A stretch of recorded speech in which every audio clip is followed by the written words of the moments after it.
Ya, Assalamualaikum warahmatullahi wabarakatuh. Saya Nandari Fadila Fahmi dari kelas FPL 1, nomor absen 8, SMK Telkom Purwokerto.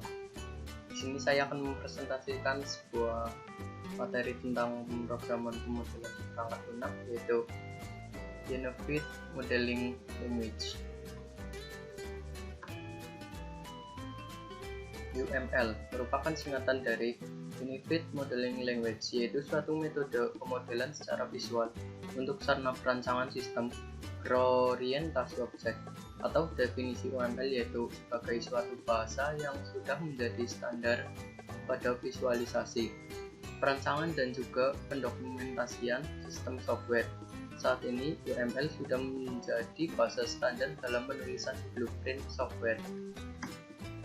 Unified Modeling Language (UML) adalah sebuah bahasa yang telah menjadi standar dalam industri untuk visualisasi, merancang dan mendokumentasikan sistem informasi atau piranti lunak. UML menawarkan sebuah standar untuk merancang model sebuah sistem. Seperti bahasa-bahasa lainnya, UML mendefinisikan notasi dan sintaks atau semantik. Unified Modeling Language. Notasi UML merupakan sekumpulan bentuk khusus untuk menggambarkan berbagai diagram piranti lunak. Setiap bentuk memiliki makna tertentu, dan UML sintaks mendefinisikan bagaimana bentuk-bentuk tersebut dapat dikombinasikan. Notasi UML terutama diturunkan dari 3 notasi yang telah ada sebelumnya, yaitu BODS, OOD, Object Oriented Design, Framework, OMC, Object Modeling Technique, dan Ivar Jacobson, OOSE, Object Oriented Software Engineering.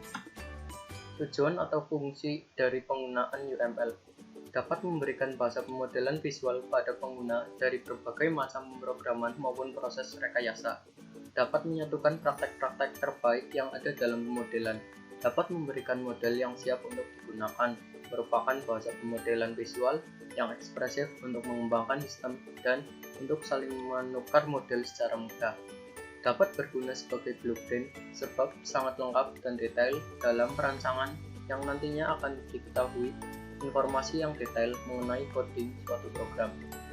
Dapat memodelkan sistem yang berkonsep berorientasi objek, jadi tidak hanya digunakan untuk memodelkan perangkat lunak saja. Dapat menciptakan suatu bahasa pemodelan yang nantinya dapat dipergunakan oleh manusia maupun oleh mesin. Ya, analisis dan desain proses ya seperti di bawah ini. Ini menurut segmen framework. Sistem development seperti di bawah ini, bisa dipahami ini.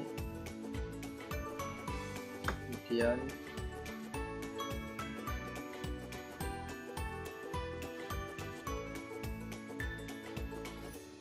use case diagram. Use case diagram menggambarkan fungsionalitas yang diharapkan dari sebuah sistem. Yang ditekankan adalah apa yang diperbuat sistem dan bukan bagaimana. Sebuah use case mempresentasikan sebuah interaksi antara aktor dengan sistem. Diagram use case menggambarkan apa saja aktivitas yang dilakukan oleh suatu sistem dari sudut pandang pengamatan luar. Yang menjadi persoalan itu apa yang dilakukan, bukan bagaimana melakukannya. Diagram use case dekat kaitannya dengan kejadian atau skenario merupakan contoh apa yang terjadi ketika seseorang berinteraksi dengan sistem. Untuk lebih memperjelas, lihat gambaran suatu peristiwa untuk sebuah klinik kesehatan di bawah ini. Pasien menghubungi klinik untuk membuat janji appointment dalam pemeriksaan tahunan. Ya, seperti di bawah ini. Maaf agak kurang jelas ini ya.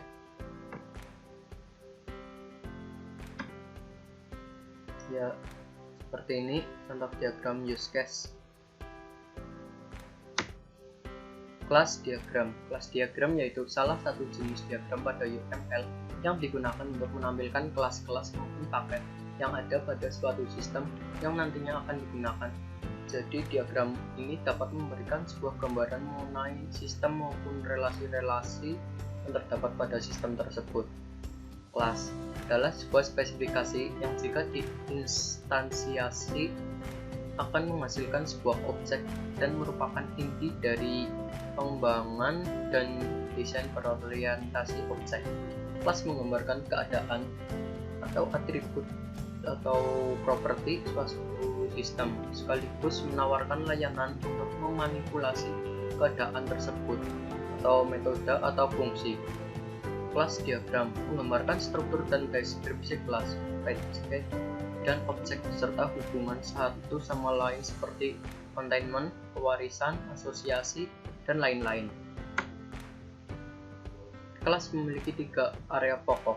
Satu yaitu nama dan stereotype, 2 atribut, 3 metode, yaitu atribut dan metode dapat memilih salah satu sifat berikut. Privat, tidak dapat dipanggil dari luar kelas yang bersangkutan.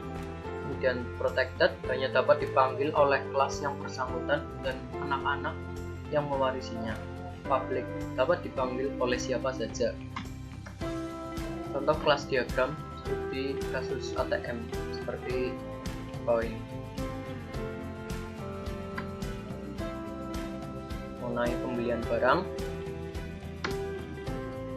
tool yang mendukung UML yaitu Rational Rose, www, dan kawan-kawan seperti di bawah ini.